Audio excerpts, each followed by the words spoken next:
Миоц хуваагдлын генетик хувьсгалд үзүүлэх нөлөө асинхрон хичээл. За 12.5-ын Б-гийн миоц хуваагдлын үед явагдах Корсунговор болон гомло хромосомын санамсаргүй бүрдэл үр тогтолтын үед гаметуудын санамсаргүй хослол зэрэг нь генетик хувьсгалд хэрхэн нөлөөлдгийг тайлбарлах гэсэн сурвалжлагын зорилтын хүрээнд хичээл бэлтгэгдсэн.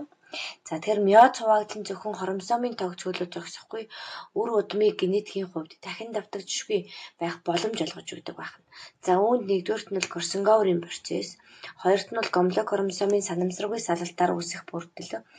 За гуравт нь үр тогтолтын үеийн гаметуудын санамсаргүй хослол гэсэн энэ гурван боломж дээр үндэслэн генетикийн олон янз байдал бий болдог байна.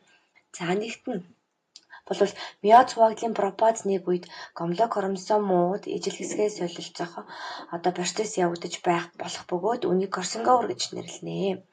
За ингэж эцэг эхийн гаралтай генүүдийн холимог ген агуулсан хромосом үүсдэг байна. За хоёрдугаарт нь гомло хромосомын санамсаргүй салалтаар үүсэх бүрдэл. За бэлгийн эс үүсэх хуваагдал буюу миоц хуваагдлын явцад эцэг эхийн гаралтай гомло хромосомууд бие биенээсээ үл хамааран эсийн хоёр туйл руу санамсаргүй татагдан салдаг. Үүний үр дүнд үүссэн гаметийн хромосомын бүрдэл эцэг эхийн аль алины хромосомыг бол агуулна. За энэ нь бол генетик вариац үүсэх хамгийн том шалтгаануудын нэг юм. За гомло хромосомын санамсаргүй салалтаар үүсэх бүрдлийн хувьд бол хүн 23 хос хромосомтой санамсаргүй бүрдлээр үүсэж болох боломжит хослолыг 2-ын n зэрэгт гэсэн томьёогоор гаргадаг.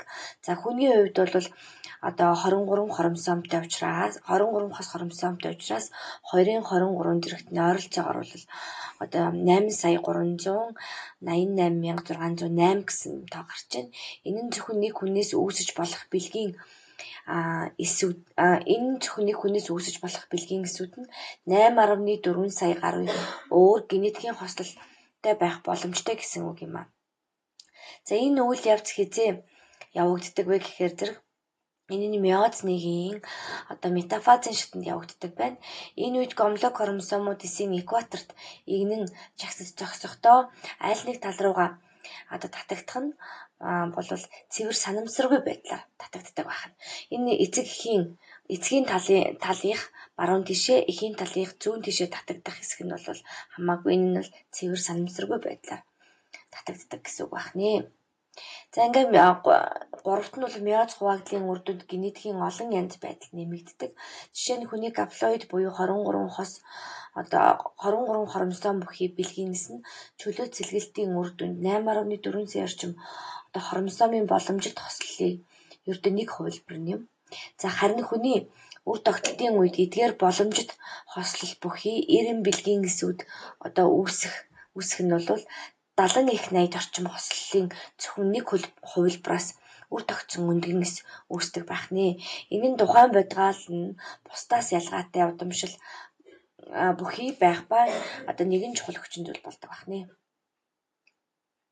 За генетик вариацийн нөлөөгөөр бол яах нь популяцийн дотор бодгаалууд генетикийн хувьд ялгаатай байх нь хүрээлэн бие орчны өөрчлөлтөд тесвэрлэх боломжийг олгодог байна.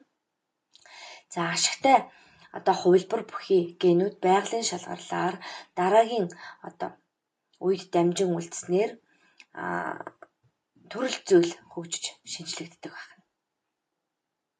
За ингээд генетикийн хувьсэл дээр тулгуурлан амьд биеийн төрөл зүйлүүд нэмэгдэн очны өөрчлөлт нь дасан зохицох цаашид хувьсан өөрчлөгдсөөр одоогийн төрөл зүйлүүдийг үүсгэсэн.